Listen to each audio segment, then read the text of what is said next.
Welcome back to MovieFlix. Today we are going to recap a movie based on real life true story titled Girl in the Box. In the May of 1977, a 22-year-old hitchhiker is kidnapped by a young couple and spends the next 7 years being their slave and babysitter. But before we begin, please consider subscribing to our channel. Now, without wasting any further time, let's begin, shall we? Our story begins with Cameron and Janice, a real-life couple. They are in the middle of nowhere in their automobile when Cameron pulls over, opens the trunk and asks Janice for assistance. She refuses, distressed, but he persuades her and they drag a woman's dead body out of a truck and into the woods. He buries the body as Janice keeps an eye on things. When the sun comes up, they finish burying the body and returns to the car. Janice, distraught, says she didn't expect someone to die, but he tells her that he had to since she was screaming and they were going to be caught, and they drive away. On the morning of May 19, 1997, a girl named Colin is standing on the side of the road looking for a ride. Later that day, Cameron and Janice are driving when they discover her. They cheerfully offer her a ride, which she accepts, and they introduce themselves to her. Colin then admits to hitchhiking from Oregon to California to attend a friend's birthday party. After an hour, they arrive at a gas station and fill up their tank with gasoline. While Colin goes to the bathroom to clean up, Cameron pulls a box from the trunk and places it in the back seat. They are back on the road and Cameron assures Colin that they will stop to view some ice caves. Apprehensive at first, she agrees and they drive to the woods when he unexpectedly comes up and Colin with a knife on her throat. He threatens her to kill her if she does not cooperate. She agrees, terrified, and then he blindfolds her, gags her and handcuffs her before placing her head inside the box and in the back seat.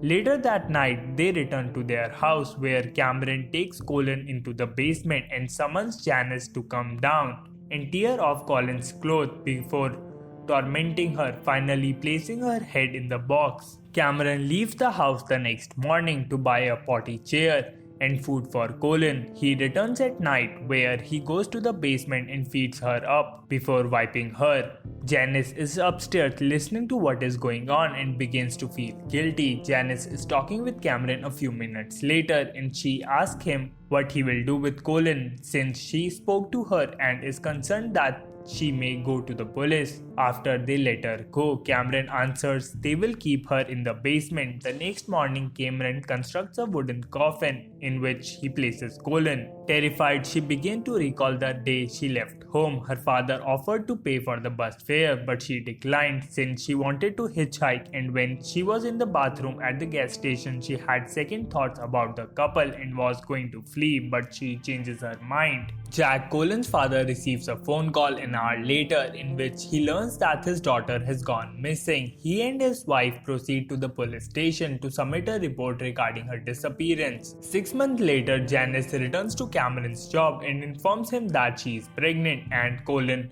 should be released. Unconvinced, he attempts to persuade her otherwise. Cameron and Janice return home a month later after Janice has arthritis surgery. He searches through magazines and discovers an underground captivity contract in one of them. He orders Janice to put up a phony captivity contract and goes to the basement. He tells Colin about her being a slave and how does he work for a corporation and oversees the prisoner trade. He also fabricates a story about Janice, who used to be slave and was mistreated before he acquainted her. She signs the forged document and terrified, he informs her that she is now officially their captive, threatening her that if she tries to go, the corporation will go after her family. The next morning, Cameron is speaking with Colin, informing her that her new responsibilities as his new slave, as well as the fact that her name was changed to Kay, and then she is now wears a collar around her neck.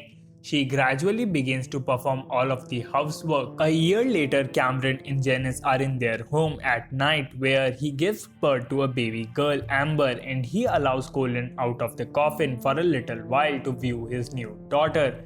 Cameron is talking to Colin the next morning when he tells her that He made up all the story about a hostage who managed to escape from her owner and went to the police for the assistance. However, it was discovered that the police were part of the company and they apprehended her and begin to cut off her limbs as well as her tongue. She begins to embrace her new role as a slave despite her fear. When Cameron takes Colin to the woods and chops wood a few days later, Janice becomes envious of her. Cameron injures himself while chopping wood and Colin considers fleeing. Fearful, she resolves to assist him instead. Later that night, he talks with Janice. He complains that he wants Colin more than she does him. He proposes that they share her and he accepts. However, when he begins to have his way with her, Janice becomes enraged and demands that he returns her to the box and never touch her again. Colin has changed dramatically in the 4 years since her kidnapping, and one night she sees Amber will grow up. She asks Janice how long she has been here. Perplexed, Cameron and Janice are leaving Colin alone in the box the next morning to go to the lake trip. Colin then begins to wonder why she is going through all of this, when she suddenly begins to see visions of priests telling her that the pain and suffering she has undergone is God's test for her.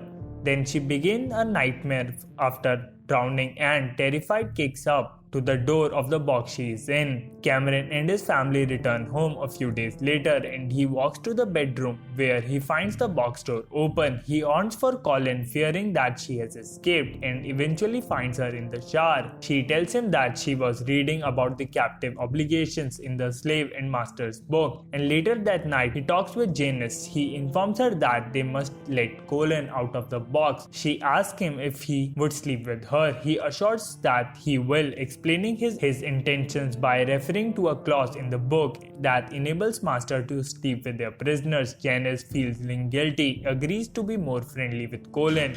Cameron goes to work the next morning while Janice takes Colin out of the box and reads the Bible with her. They begin to bond and Colin becomes acquainted with Amber as well. 6 years after her kidnapping, Colin has become Cameron's maid, doing all the duties. One day, they go to church together and Janice begins to feel bad about what she said. They are playing with Amber after church when Cameron arrives home from work. Angry at what he sees, he drags Janice into the bedroom and wipes her. An hour later, Colin walks into the bedroom to console Janice. The next morning, Cameron informs Colin that she can visit her family since he persuaded the cooperative to allow her to do so. She is overjoyed and thanks him for the opportunity. An hour later, they arrive at her family's house, where he cautions her not to say anything suspicious or the cooperation will kill her family. She is finally reunited with her family. Her family is overjoyed to see her again, and Cameron introduces himself as Mike before leaving her with her family. An hour later, they are eating supper together when Bonnie notices that Colin isn't feeling well. She questions her about whereabouts at all time, but she does not react. A few days later, Cameron goes to Colin's house to pick her up. Her family then questions him about how they met, and then he fabricates a narrative about how they met a few months ago and are preparing to marry, and they return to Cameron's house. Later that night, Cameron is conversing with Colin and he tells her that he plans to marry her, which Janice overhears outside. Angry, she resolves to go to her parents' place. The next morning, she packs her belongings to leave their house. Cameron, enraged, whips Colin and then locks her in the shed outside the home. He drives away from the house in the car. Janice, feeling bad about leaving her alone, returns to the home and frees Colin. Janice encourages Colin to go home, but she refuses because she does not want to betray Cameron. Janice tells her about how he murdered a girl a few years ago and buried her in the woods. Also, there is no such thing as captive company, so Colin takes the bus back to Oregon so she may go home. After 7 years in captivity,